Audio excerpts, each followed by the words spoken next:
Politikus Rieke Diah Pitaloka menahan tangis ketika mendengar cerita dari putra Ermanto Yusman, pensiunan dari PT Jakarta International Container Terminal Anak Usaha Pelindo yang menjadi korban pembunuhan pada Senin 2 Maret 2026. Anak korban Viandi A. Putra Ermanto pernah berpesan agar anak-anaknya menghubungi Rieke jika suatu saat terjadi sesuatu pada dirinya. Cerita itu disampaikan kepada Rieke ketika mendatangi rumah duka di Jati Bening, Pondok Gede, Bekasi. Cerita mengenai pesan itu membuat Rieke terlihat sangat emosional. Ia mengenang hubungannya dengan Ermanto yang selama ini dikenal aktif menyuarakan berbagai persoalan terkait dugaan korupsi di sektor pelabuhan. Rieke menilai kasus kematian Ermanto perlu diusut secara menyeluruh. Ia berharap aparat kepolisian tidak hanya mengungkap pelaku di lapangan, tetapi juga menelusuri kemungkinan di luar dari motif pencurian. Menurut Rieke, peristiwa itu bukanlah perampokan, sebab tak ada barang hilang kecuali kunci mobil, dompet, dan handphone. Ia juga berencana mendorong perlindungan bagi keluarga korban, termasuk bagi Pasmilawati yang masih menjalani perawatan melalui lembaga terkait. Ermanto Yusman tewas dalam peristiwa pembunuhan di rumahnya, sementara istrinya Pasmilawati masih menjalani perawatan intensif di rumah sakit akibat luka serius.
Dua orang anak yang kami minta bantuan untuk mendapatkan assessment secara klinis juga, secara psikologis dari LPSK, terutama yang paling kecil karena berada di lokasi peristiwa saat kejadian.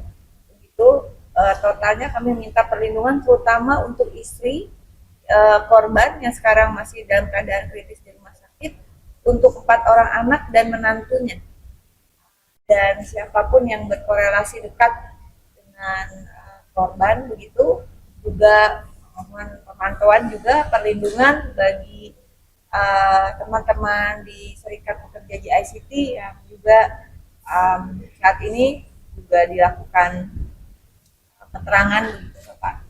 Kami mohon agar kasus ini dapat terungkap dengan baik. Sekali lagi,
jumpa lagi di Viral for Justice dengan hashtag kita Justice for Pak Hermanto.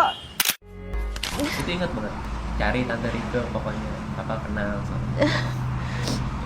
ya tapi itu udah lama sih Tante, gitu, maksudnya waktu gonjang-ganjing masalah kasus di Perindo itu kan. Hari ini saya datang untuk menyampaikan bela sungkawa kepada keluarga korban, tetapi juga sebagai tanggung jawab saya sebagai Ketua Umum KRPI, di mana Pak Hermanto pernah berjuang bersama.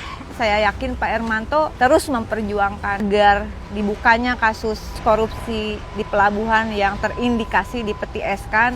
Bagaimana beberapa waktu ke belakang beliau menyuarakan kembali di salah satu podcast. Kami tidak mendahului penyidikan, tetapi kami berharap penyidikan yang dilakukan dengan komprehensif, indikasi kuat, ini bukan pencurian, tidak ada barang yang hilang. Jangan ada yang memframing ini perampokan. Ini bukan perampokan karena tidak ada barang yang hilang, kecuali kunci mobil, dompet, dan handphone. Perlu ada kajian dan investigasi yang lebih luas, lebih tajam dari pihak kepolisian, dan kami berharap ada penegakan hukum segera diambil. Begitu tentu saja bukan hanya eksekutor lapangan, tapi otak di balik indikasi pembunuhan ini. Yang kemudian penting adalah saya meminta dukungan dan perlindungan dari Lembaga Perlindungan Saksi dan Korban untuk istrinya yang sekarang sedang di rumah sakit dalam keadaan kritis, juga untuk seluruh keluarganya, dan untuk anggota dari Konfederasi Rakyat Pekerja Indonesia, seluruh federasi yang bergabung. Kita menyatakan duka cita yang mendalam, dan saya menginstruksikan pada teman-teman KRPI untuk kedepannya jika akan mengangkat kembali isu-isu yang kita perjuangkan untuk bisa berkoordinasi dengan lebih baik. Insya Allah besok pagi kami akan mendatangi LPSK untuk memohon perlindungan secara resmi. Kepergian Pak Hermanto, sahabat kami, ini adalah peringatan keras juga untuk semua para pejuang anti korupsi yang berjuang untuk membongkar korupsi di Republik ini, untuk terus bergandengan tangan, dan negara benar-benar bisa hadir memberikan proteksi kepada kami yang menginginkan kasus-kasus korupsi benar-benar dibongkar, diusut tuntas, dan tidak terulang lagi. Ayahnya pernah berpesan sama anak-anaknya, kalau ada apa-apa sama bapak, hubungi Bu Rike gitu. Saya yakin dengan kecanggihan teman-teman di kepolisian, mohon dukungannya Pak Kapolri, Pak Sigit, agar kasus ini betul-betul bisa mengungkap, bukan hanya eksekutor lapangan, karena rapih banget ya, rapi sekali gitu. Kalau info terakhir yang saya dapat ini cukup rapi ya, bagaimana metodenya segala macam begitu. Dan ini adalah komplek yang cukup besar, saya kira cukup komplek elit, rasanya agak janggal kalau itu dianggap hanya perampokan biasa, sementara tidak ada barang yang hilang. Sekali lagi, barang yang hilang itu hanya dompet, kemudian kunci mobil 2, dan juga handphone. Semua perhiasan ibunya yang ada di kamar maupun dipakai, nggak ada yang hilang. Download Tribun X sekarang, menghadirkan lokal menjadi Indonesia.